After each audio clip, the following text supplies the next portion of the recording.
na responsabilidade que Vossa Excelência, como presidente, me designou como relator de um caso complexo como esse, difícil, em que trata de um mandato parlamentar, que pela primeira vez na história nós estamos tratando de um caso assim aqui. É a primeira vez na história. Eu quero cumprimentar Vossa Excelência e cumprimentar de forma especial ao presidente da Câmara dos Deputados, o presidente Hugo Mota.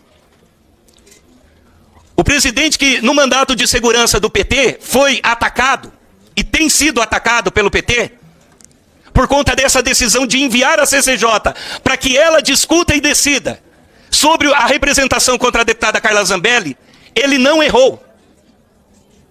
Ele acertou. Por isso eu peço a atenção, o cuidado.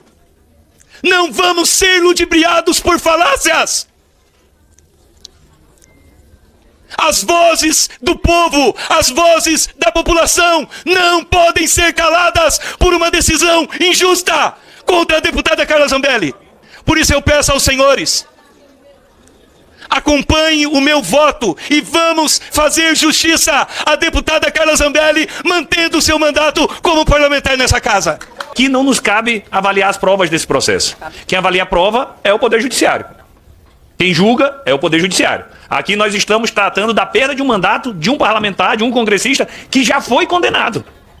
A discussão de ampla defesa, isso ou aquilo, cabe ao Poder Judiciário. O Poder Legislativo pode muito, mas não pode tudo. E o nosso limite é justamente o da Constituição Federal. Essa é a minha baliza. Eu divido do deputado Zé Truvão, porque ele disse, dependendo de como votarem aqui, eu vou votar do Glauber. Não! São dois assuntos absolutamente independentes.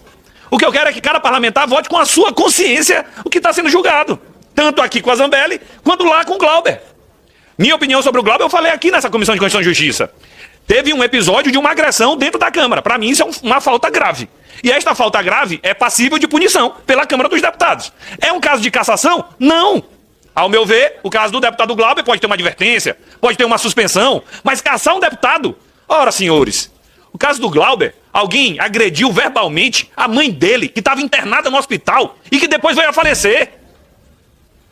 Quem de nós aguentaria isso de forma passiva? O que está sendo julgado do Glauber é este fato. Toda decisão criminal condenatória definitiva gera suspensão dos direitos políticos? Não. Por quê? Porque tem decisão judicial de multa, de advertência, de reparação do dano.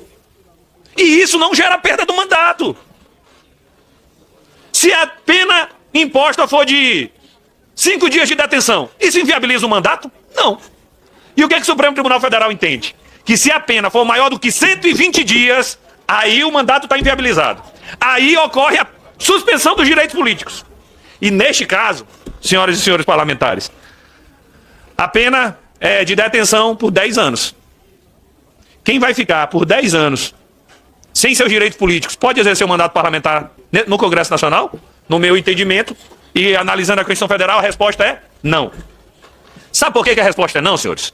Imaginemos que a tese do iminente relator seja aprovada e que o plenário decida soberanamente, e aí é uma decisão do plenário, revogar a decisão judicial da condenação. Ou não aplicar a cassação. Perdão, vou refazer minha frase. O plenário decide não cassar, porque condenada, já está. Aqui nós não estamos debatendo se mantém a condenação ou se acaba a condenação. Aqui o debate é único e exclusivamente se caça o mandato ou se não caça. Se for vitoriosa a tese de que não deve ser cassado o mandato, eu pergunto, a parlamentar vai votar? Como? Porque ela está cumprindo pena em regime fechado. Nesse momento ela está fora do Brasil. Como é que ela vai votar? Existe parlamentar que não vota? Mas votar não é a única atribuição do parlamentar. Outra atribuição do parlamentar é representar o povo. E ele representa através das suas opiniões, palavras e votos. Ela vai poder fazer um discurso? Ela vai poder ter assento na Comissão de Constituição e Justiça?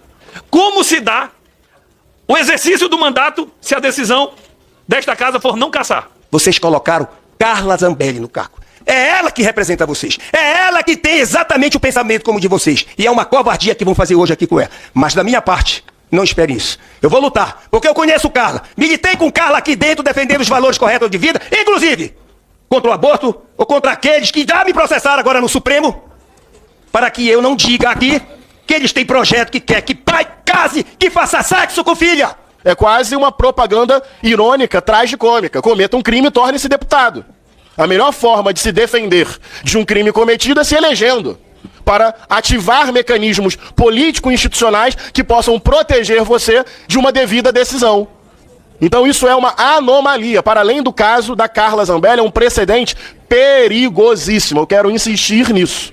E coloca na mesma pauta o processo do Glauber, para tentar dar um sinal de igual, como alguns deputados bolsonaristas tentaram nos chantagear aqui, dizendo, porque eu sempre disse que não ia votar contra o Glauber. Todos votaram contra o Glauber, aqui no Conselho de Ética, e votariam igual num parlamentar que nunca sofreu nenhum processo judicial por roubalheira ou por tentativa de golpe. Ao contrário, sempre enfrentou a corrupção. E agora figura como segundo colocado nas pesquisas ao governo do Rio de Janeiro.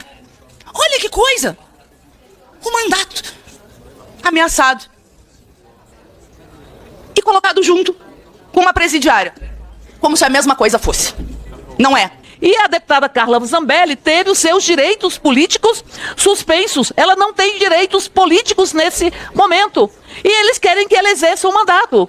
E exerça o mandato fora do Brasil. Fora do Brasil. A deputada Carla Zambelli está presa. Dizia que iria fugir para a Itália e que ali iria ser abrigada em liberdade. Está presa. Está presa na Itália. E mesmo assim eles querem preservar este mandato. Nós não podemos absolvê-la de nada. Aliás, ela está condenada. Está condenada. Mais do que isso, ela tem a perda dos direitos políticos e ainda condenada à prisão. E pior, está presa. Nós não podemos devolver para Carla Zambelli os seus direitos políticos. Não podemos devolver para ela, resolver para ela a condenação que ela sofreu. Nós não podemos tirar ela da prisão. Ou seja, nós só podemos examinar os aspectos de como fica o mandato dela. É só isso que cabe a nós analisar. E o artigo 55 da Constituição, no inciso 4º, diz que a perda do direito político enseja a perda do mandato declarado pela mesa. Mas não somos nós que estamos fazendo isto. Quem fez a perda de mandato de Carla Zambelli acontecer é ela própria e os seus colegas do PL e vinculados a Jair Bolsonaro.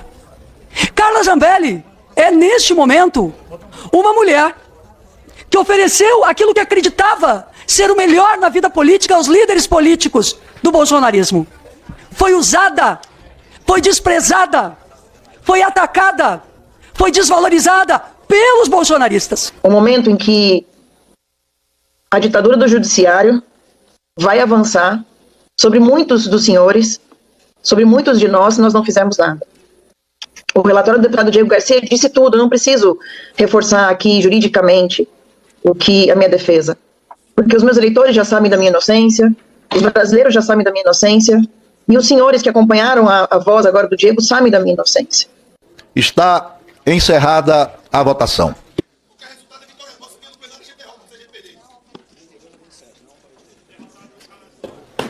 Parecer do relator foi rejeitado.